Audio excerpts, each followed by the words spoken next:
The Vampire Diaries. Even if you've never watched a single episode, chances are you've heard the name. When it premiered in 2009, it was dismissed as just another teen vampire romance riding the wave of Twilight. But it quickly proved it had something different to offer, a darker, messier, and more character-driven story than most people expected. It also set off a wave of leather jacket purchasing that's probably never been seen before. It is set in the small town of Mystic Falls. The show blended high school drama with centuries-old vampire lore, witchcraft, and family curses. But what kept viewers hooked wasn't just the supernatural elements, it was the characters. At its core, Vampire Diaries is about people who are flawed, broken, and constantly forced to choose between love, loyalty, and survival. And today, we're going to break down those characters, their arcs, their relationships, their triumphs, their failures, starting with the one who is meant to be the heart of it all, Elena Gilbert. When The Vampire Diaries begins, Elena Gilbert is set up as the quintessential CW heroine, the girl next door, beautiful but down to earth, grieving the loss of her parents and trying to navigate high school while putting her life back together. Her early characterization grounds the audience. She is the human lens through which we're introduced to the supernatural world.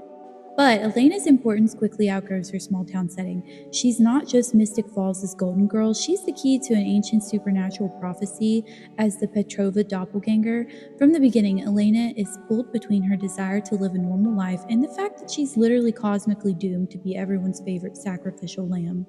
Elena's personal journey is marked by loss and complicated family dynamics. Her adoptive parents' death and the car crash is her defining trauma. Later, she learns she was adopted, and her biological parents are Isabel Fleming, who conveniently happens to be Alaric's vampire ex-wife, and John Gilbert, her Uncle John.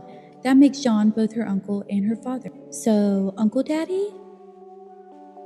This revelation forces Elena to grapple with identity, belonging, and the uncomfortable realization that she's both a Gilbert by choice and by blood. Then, of course, there's the love triangle, the centerpiece of Elena's arc for most of the show. Her relationship with Stefan is presented as almost destined, the girl searching for stability and finds comfort in a vampire trying to cling to his humanity. But her pull towards Damon complicates that picture. Damon represents danger, freedom, passion, and willingness to accept every part of her, even the darker parts she tries to deny. The triangle isn't just about which Salvatore she'll choose, it's about who Elena wants to be. Stefan represents the girl she was, the version of herself that longs for normalcy, but Damon represents the woman she becomes, someone who learns to live with chaos and embrace her supernatural reality. Maybe Elena's most significant turning point is when she goes from human to vampire. As a human, her defining traits are compassion and sacrifice. She constantly puts herself at risk to protect the people she loves. But as a vampire, those traits remain, but they're amplified by the heightened emotion and struggle of control. And when Elena flips her humanity switch, we see another side of her, reckless, ruthless, and detached. This arc is polarizing, but it's important because it reveals that Elena isn't just a selfless girl who always does the right thing. She has the capacity for cruelty, and she has to face those choices when she turns her humanity back on. What makes Elena compelling is the balance of her strengths and her flaws. She's compassionate, loyal, and brave, but she's also stubborn, reckless, and prone to martyrdom.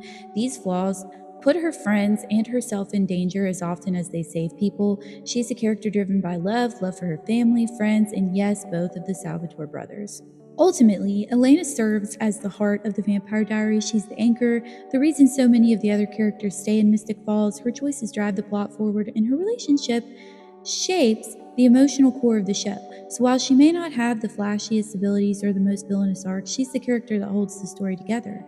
And while fans will debate forever whether she should have ended up with Stefan or Damon, Elena's story isn't just about romance, it's about identity, sacrifice, and growing from a girl who wanted normalcy into a woman who learned to live with the chaos of her supernatural destiny. So, if Elena is the heart of Vampire Diaries, then Stefan Salvatore is supposed to be its moral compass. Notice I said supposed to be, because while Stefan starts out as the good brother, we quickly learn his halo has more than a few cracks in it. When we first meet Stefan, he's mysterious, broody, and perfectly styled like a vampire Abercrombie model. He's the guy who walks into Elena's life, saves her from danger, and seems like he's a safe choice compared to Damon's chaos. He's sensitive, kind, and in those early seasons, he's positioned as the ultimate boyfriend material. But here's the twist, Stefan isn't actually safe at all. Underneath all that brooding, stares, and chivalry, Stefan has a huge weakness, blood. Not just a casual slip here and there. When Stefan loses control, he becomes the Ripper. He's not just a vampire who kills, he's a vampire who slaughters entire towns, then neatly reassembles the bodies afterwards like a nightmarish jigsaw puzzle. And that is what makes Stefan so interesting. He's not the perfect brother at all. He's an addict. His whole lore and arc is about control, controlling his impulses, controlling his relationships, controlling the image of who he wants to be versus who he really is.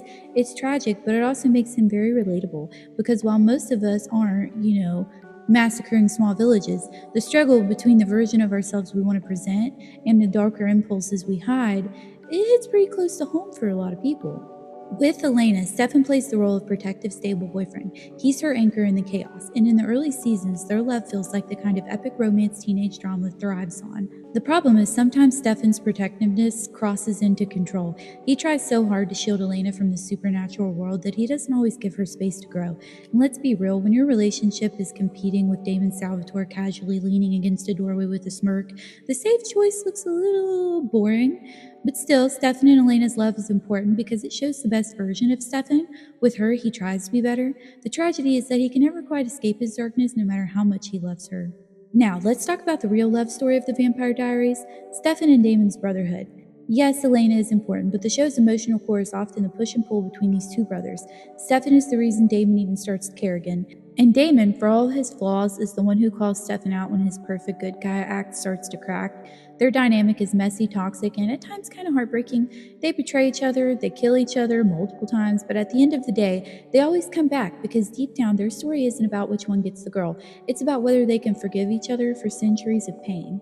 Out of all the characters, Stefan probably gets the most classically tragic ending. He sacrifices himself in the finale, dying so Damon can live a full human life with Elena. It's the ultimate act of redemption for a man who spent his life trying to atone for his sins. But it also sparks a big debate. Did Stefan really need to die, or was his ending just another way to prop up Damon and Elena's happily ever after? Fans are still divided. Some see it as perfect closures, others see it as Stefan once again getting the short end of the stick. But I will add right here that I did see that the actor who plays Stefan requested to die because he felt he'd played the role long enough. So, Stefan's legacy in the show, he's the character who taught us that being the good brother doesn't actually mean being good.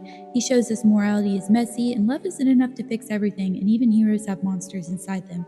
He may not have been as popular as Damon, but Stefan's complexities make him one of the most compelling characters in the story.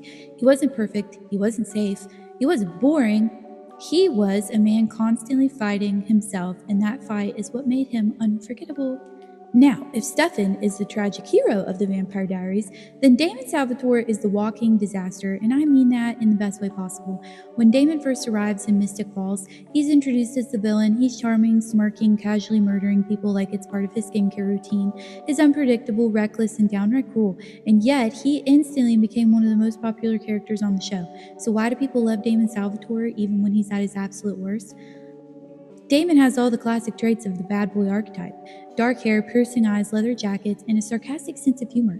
He's basically designed in a lab to make viewers swoon. But Damon isn't just hot and broody, he's dangerous. He doesn't care about rules, doesn't care about morality, and he definitely doesn't care if you think he's a good person. That unpredictability makes him magnetic. You never really know if he's going to kiss someone, kill someone, or make a joke about doing both. And for fans, that danger was intoxicating. Stefan may have been the safer choice, but Damon was the one who kept us on the edge of our seats. Now, before Elena, there was Catherine. Damon's obsession with Catherine is the foundation of his entire character when we meet him. He spent decades chasing a woman who never really loved him the way he wanted.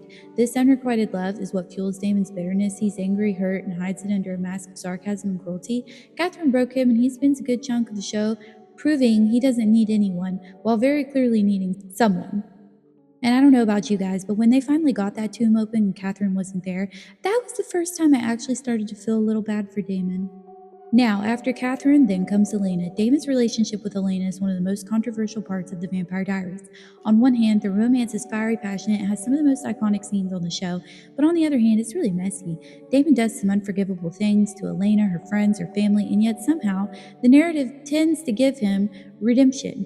With Elena, Damon learns to be better, or at least he tries. She sees past his cruelty to the broken, vulnerable person underneath, and that's where the tension lies. Are we supposed to root for Damon and Elena because they truly love each other, or because the show romanticizes toxic relationships? Either way, the Elena fandom was massive, and their story became one of the defining elements of the series. What I think makes Damon interesting is that he doesn't stay the villain forever. Over time, he grows, makes sacrifices, learns to love not just Elena, but his brother, his friends, and even humanity itself. And Damon's redemption was always a little shaky. For every selfless act, there's another scene of him making a terrible choice. It's part of what makes him frustrating but also realistic because redemption is not a straight line. It's messy, inconsistent, and sometimes it doesn't stick. And Damon embodies that perfectly. And like I said in Stefan's section, the true love story of the Vampire Diaries isn't Elena and Stefan or even Elena and Damon, it's Damon and Stefan. For all his cruelty, Damon loves his brother deeply. He masks it under sarcasm and bickering, but when it comes down to it, he would burn the whole world down for Stefan. Their relationship is definitely toxic, a little codependent, and endlessly complicated, but it's also what grounds Damon's character. Without Stefan, Damon is just chaos. With Stefan, he's chaos with a conscience. By the end of the show, Damon gives us something he never thought he'd have a real life. Stefan sacrifices himself so Damon can grow old, find peace, and live as a human with Elena. And while that ending felt right for some people, others argued it was too neat. After all, Damon caused a lot of destruction. Does one selfless act, even one big one, erase centuries of murder and manipulation? Maybe not. But the Vampire Diaries isn't about perfect justice, it's about love, redemption, and the messiness in between. Damon Salvatore isn't just the bad boy of Mystic Falls, he was proof that sometimes characters who start out as villains end up stealing the whole show. So, as we have established, Elena is the heart of the Vampire Diaries, and the Salvatore brothers are kind of the drama. Then we have Bonnie Bennett, and I would call her the backbone of the show. Bonnie starts the series as Elena's best friend, the supportive girl who listens to all of her diary entries and boyfriend problems, but pretty quickly we learn that Bonnie isn't just a sidekick, she's a witch. And not just any witch, she's the witch, the one who saved Mystic Falls over and over again, usually while muttering a spell bleeding from her nose. Seriously, if Mystic Falls had a Yelp page, half the reviews would have died, but Bonnie saved us. From the moment Bonnie discovers her powers, her arc becomes a constant struggle between living a normal life and carrying the weight of everyone else's survival. She doesn't just get to be a teenager, she has to be the one who breaks curses, closes doors to the other side, and keeps the originals in check. It's exhausting, and while the show often positions her as a magical solution, fans know she deserves so much more credit. And let's be honest, Bonnie and Elena's friendship is really complicated. On paper, they're inseparable. Elena's always saying how much Bonnie means to her, and Bonnie genuinely loves Elena. But in practice, Bonnie spends most of the series sacrificing herself for Elena, and Elena does not always return the favor, not flavor. This imbalance became one of the biggest fan complaints. When Elena was off navigating her love triangle, Bonnie was out here dying repeatedly, and every time she bounced back like, "No worries, guys, just resurrected myself for the 6th time. How was your date?" Interestingly, though, Bonnie's friendship with Caroline feels much more balanced. Caroline respects Bonnie's strength and doesn't treat her as a magical fix-it button. Their dynamic shows Bonnie getting the support she often lacks in her relationship with Elena. One of the great injustices of the Vampire Diaries is how little attention Bonnie's love life gets compared to everybody else. While Elena and Caroline cycle through a parade of boyfriends, Bonnie's left in the sidelines. And when she finally does get a major romance with Enzo, it's beautiful, tragic, and of course cut short because apparently the writers decided Bonnie wasn't allowed 5 minutes of happiness without the universe punishing her for it. If you made a list of every time Mystic Falls was saved, Bonnie's name would be on almost all of them. She's the one who closes the other side, she's the one who keeps Klaus at bay, she's the one who literally holds back death itself so her friends can keep living their messy lives, and yet she rarely gets the spotlight. She's constantly putting herself second, third, or dead last for the sake of everyone else. But there is a good part. By the later seasons, Bonnie finally starts to stand up for herself. She embraces her powers, set boundaries, and becomes one of the most formidable characters in the series. Watching Bonnie finally get the respect she deserves, at least from fans, if not always, the narrative is one of the most satisfying parts of the show. Bonnie Bennett is proof that sometimes a so-called sidekick is actually the strongest character in the room. She didn't just survive Mystic Falls, she carried Mystic Falls on her back, spell after spell, sacrifice after sacrifice, and she may not have had the flashiest storyline or the most epic romances, but without Bonnie, the Vampire Diaries would have ended very prematurely. And to be real, the fact that Bonnie made it all the way to the end alive and powerful and finally free, that is the real happy ending of this story. Now, let's talk about Carolyn Forbes, from insecure queen bee to the world's most organized vampire. When we first meet Caroline Forbes, she's the textbook definition of insecure best friend. She's bubbly, ambitious, a little shallow, constantly living in Elena's shadow. In fact, her very first episodes make it clear that Caroline is trying too hard. Whether it's for attention, love, or validation, she wants to be chosen. She wants to matter. And in a show where everyone seems to be chosen for supernatural destiny, Caroline starts off as the girl who feels very left behind. But then, plot twist, she becomes a vampire, and that's where her character really takes off. Unlike Elena, who struggles with her vampire identity, Caroline thrives. In one of the show's most refreshing twists, vampirism doesn't make Caroline a monster, it makes her better. Her insecurities sharpen into confidence, her need for control becomes an actual strength, and her compassion deepens. Suddenly, she's not just Elena's friend, she's the reliable problem solver, the one who holds the group together when everything falls apart. Now, Caroline's romantic arcs say a lot about her growth. Her early relationship with Damon is deeply uncomfortable. He manipulates and uses her, which reinforces her insecurities. But Caroline doesn't stay a victim. She grows past it and later becomes one of Damon's harshest critics, never letting him forget how he treated her. It's one of the show's strongest examples of character accountability. Her relationship with Tyler explores first love, first heartbreak, while also trying into the supernatural politics of werewolves versus vampires. Then there's Klaus, the infamous slow burn what if relationship. Klaus sees Caroline not as a sidekick, but as extraordinary, and for a character who spends her whole life feeling second best, this tension is powerful. Whether you love them or not, Claraline represents Caroline stepping into her own path. And finally, her eventual romance with Stefan, the show's most surprising late game twist. On paper, Steroline doesn't work, but their relationship grows out of mutual respect and friendship, showing how far both characters have come. Now, Caroline's arc is one of growth through self discovery. She starts as insecure and underestimated, but by the end of this series, she's one of the strongest and most dependable characters. Her flaws, control issues, perfectionism, her tendency to be judgmental don't disappear, but she leans in to channel them productively. Caroline becomes a character who plans the parties, organizes rescue missions, and keeps Mystic Falls running while everyone else spirals out of control. She's proof that strength doesn't always come from destiny or prophecy, it can come from determination, resilience, and choosing to show up for the people you love. Caroline supports the show in ways that often go underappreciated. She isn't the chosen doppelganger, she isn't part of an ancient prophecy, but she's the character who grows the most from where she started. And by the end, Caroline Forbes isn't just Elena's friend. She's a survivor, a leader, and someone who embodies the idea that your circumstance don't define you, your choices do. Oh, let's talk about Tyler Lockwood. If Mystic Falls had a yearbook superlative for most likely to get in a fight over nothing, it would have been Tyler every year. He starts the series as a stereotypical jock, arrogant, impulsive, and kind of a bully. And honestly, if you told me in season 1 that he'd become a key player in the supernatural wars, I probably would have laughed. But that's Tyler's story in a nutshell. Unexpected growth in the middle of constant chaos. Tyler's biggest turning point, of course, is the discovery of his werewolf curse.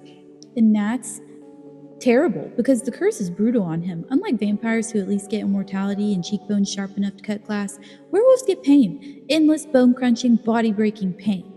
Tyler's first transformation is one of the most intense sequences in the whole series. It's horrifying, it's tragic, it sets the tone for his struggles with control. Tyler Lockwood's entire journey is about tempering the rage, the aggression, and the curse that defines him. But then enter Klaus Michelson, and suddenly Tyler isn't just a werewolf, he's a hybrid, but we'll get to Klaus later. And while Klaus thought he was creating a loyal soldier, he actually created one of the most rebellious hybrids in history. Tyler becomes a leader, helping other hybrids break free of Klaus's sire bond, and honestly, it's one of his most heroic acts. It's also one of the only times we get to see Tyler step out of the shadow of his family abusive legacy, looking at you, Mayor Lockwood, and actually become his own man.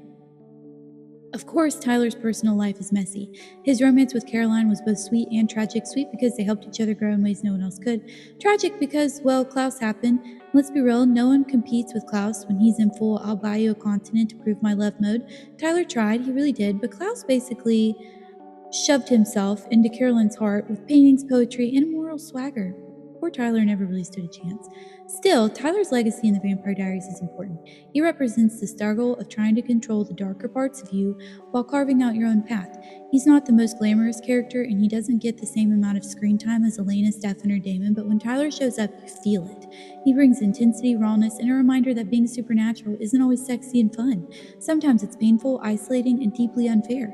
And in the end, Tyler went from an arrogant high school jock to a resilient fighter. He wasn't perfect, far from it, but he was real.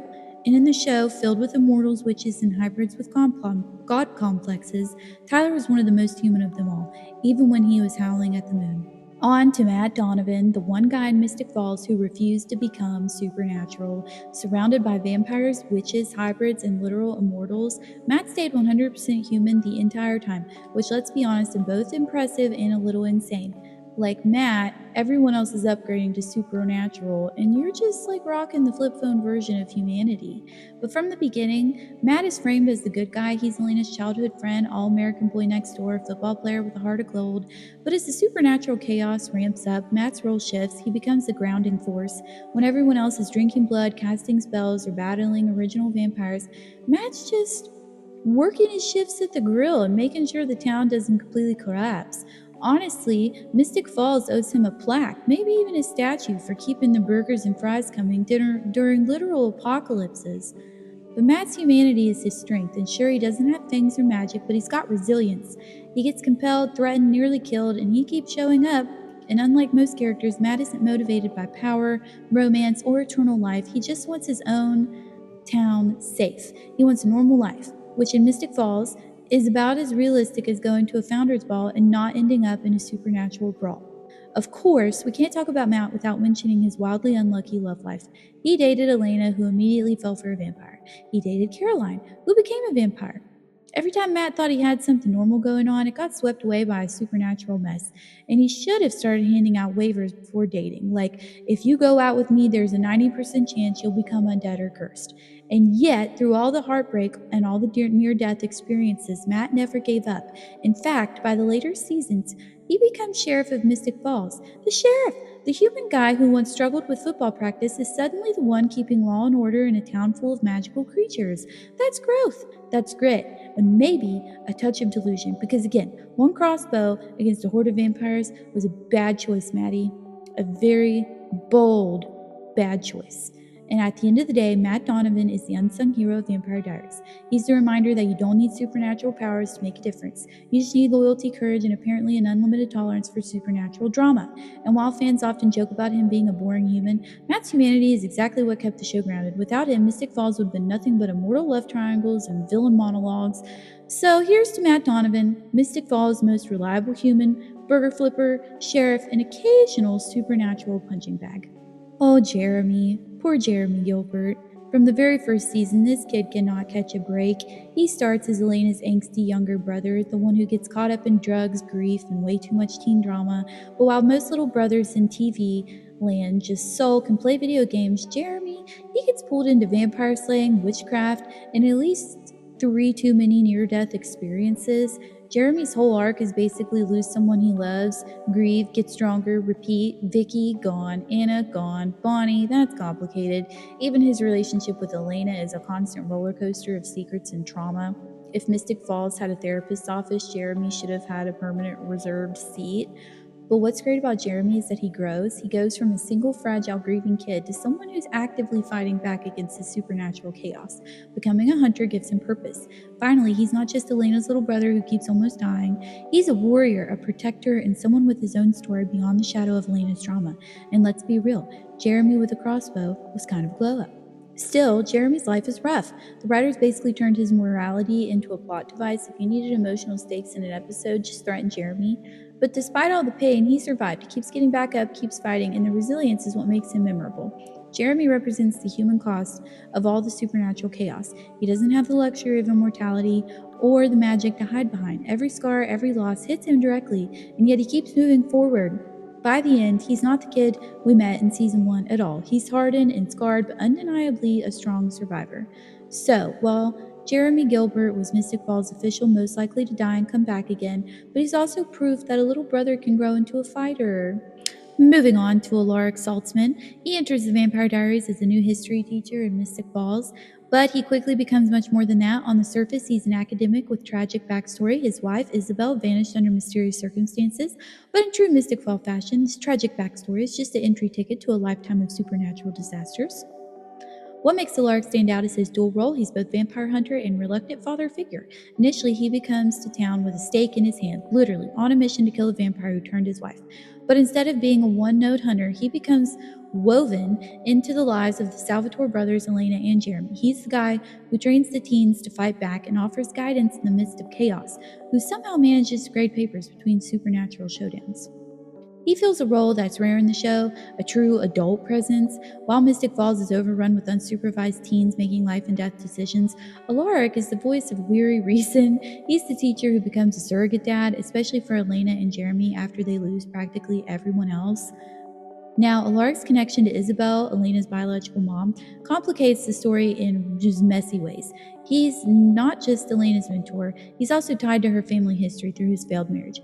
Watching him try to navigate that while still protecting Elena and Jeremy adds layers to his character. He isn't just there to slay vampires, he's forced to reckon with how deeply personal the supernatural world has become for me. Now, one of the many running jokes of the fandom is that Alaric dies constantly, stabbed, possessed, sacrificed, cursed, you name it, it's probably happened to him. At one point, he even becomes the enhanced original thanks to Esther's spell, which temporarily turns him into one of the most dangerous villains in the series. It's a reminder that in Mystic Falls, even a moral compass character gets dragged into villain arcs, but through all these death and resurrections, Alaric manages to hold on to his humanity and his sense of humor, which is no small feat. Now, where Alaric shines the most is his role as a father, first to Elena and Jeremy and later to his own daughters, Josie and Lizzie. His dynamic with the Gilbert siblings and one of the emotional chords of the show, he offers stability when everything else in their lives is crumbling, and later his fierce devotion to raising his daughters carries into the originals and legacies, proving that his story extends beyond the Vampire Diaries. Alaric is loyal, brave, self-sacrificing, but he's also deeply tired, exhausted, in the way only a man who's died 6 times and had to wrangle 2 Salvatores can be. He's not flashy, but he's essential. Without him, the younger characters would have been completely untethered. In many ways, Alaric represents the cost of living in Mystic Falls. He's not the chosen one, not the doppelganger, not the part of a prophecy. He's just a man who kept getting pulled into the storm and chose to play because people needed him, and that choice makes him one of the quiet heroes of the series. Now, let's talk about the originals. We're going to start with Klaus. He enters the show with the kind of reputations most villains would kill for. Literally, he's the original hybrid, the first vampire-werewolf combo, and centuries of paranoia, power-hungry, and family drama have made him ruthless. Klaus is not just a bad guy, he's the bad guy, but what makes him so fascinating is beneath all the violence, he's deeply lonely. Klaus craves control because he's terrified of being powerless. He wants loyalty but drives people away with cruelty. He longs for love but doesn't know how to accept it without destroying it. His dynamic with Caroline is the best example. She sees the good in him, the part of him that wants to be loved for who he is, not feared for what he is, and for a moment, Klaus softens. But Klaus is also a master manipulator. His relationship with Stefan, Q Ripper Stefan, shows his ability to lure people into darkness. While his battles with Damon and Elijah highlight his need to assert dominance, still his charisma is undeniable. You hate him one moment, you pity him the next, and at his core, Klaus is the embodiment of the Vampire Diaries' favorite theme. Love and family are both salvation and damnation. He commits atrocities in the name of protecting his siblings, yet those same siblings spend half their lives trying to stop him. Klaus is both a villain and a victim, and a tyrant and a tragic figure, and that complexity is why he became the springboard for the originals. Now, if Klaus is chaos, Elijah is control. He strolls into Mystic Falls in his perfect suits, calm voice, endless supply. Let's talk about this reasonably speeches, immediately standing out as the anti-Klaus. Elijah represents honor, loyalty, and restraint, but don't let the polished exterior fool you. He's just as dangerous as his brother. Elijah's defining trait is his devotion to his family. Over and over, he sacrifices his own happiness to keep the Michaelsons together. His moral code is stricter than most characters, but often bends when Klaus is involved. His love for his brother is both his strength and his weakness. He believes Klaus can be redeemed long after everyone else has given up. That loyalty defines Elijah's arc and in some way limits it. Romantically, Elijah often draws the short straw. His brief entanglements, like with Elena or later Haley in the originals, highlight his yearning for stability, but his family always comes first. Elijah's tragedy is that his principles don't bring him peace, they trap him. By always choosing loyalty to Klaus over personal freedom, Elijah becomes bound to family as Klaus is, and an endless patience costs him his own identity. Still, Elijah is essential because he balances Klaus. He proves that even the most powerful monsters can cling to humanity, and he does it while looking like he just walked off a GQ cover. Now, Rebecca Michelson is the youngest original sibling and perhaps the most human of the trio. Unlike Klaus and Elijah, who are defined by power and loyalty, Rebecca is defined by longing. She wants what she's never been able to have: a normal life, friends, love, a chance to grow up without daggers in her chest every time she annoys Klaus. Her arc is full of vulnerability. She falls for the wrong men, looking at you, Stefan, makes rash decisions, and constantly gets betrayed, sometimes by enemies, but more often by her own family. Klaus, in particular, undermines her repeatedly, daggering her when she steps out of line. And yet, despite all the betrayals, Rebecca keeps trying to believe in people. That hopefulness is what makes her so compelling. She's strong, witty, and unafraid to stand up to her brothers, but she's also the character most yearning for connection, and in many ways, she's the emotional heart of the originals. Where Elijah embodies loyalty and Klaus embodies power, Rebecca embodies vulnerability and the desire for love and belonging that even immortality can't erase. And let's be honest, her sass adds a much needed levity to the brooding Michelson dynamic.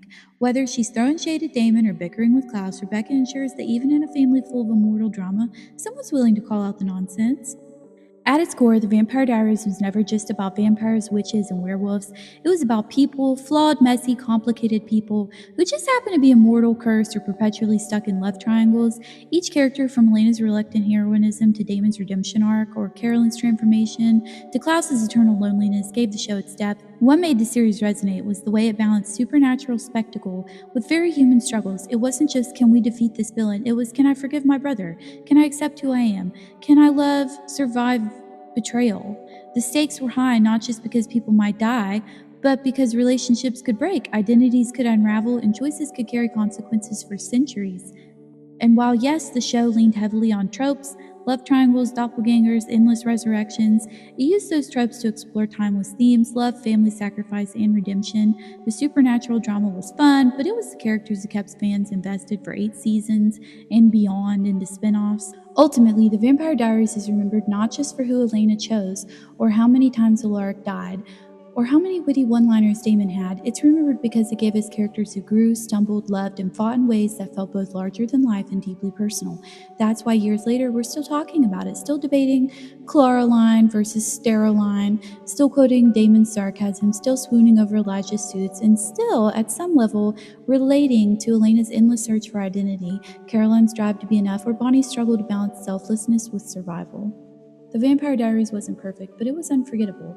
And like all great supernatural shows, it left us with one final truth: immortality might be messy, but the human heart, flawed, fragile, and hopeful, is what makes the story worth telling.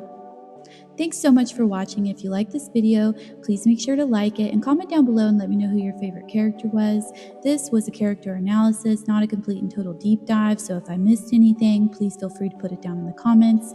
And also, don't forget to subscribe, and I'll see you guys in the next one. Bye!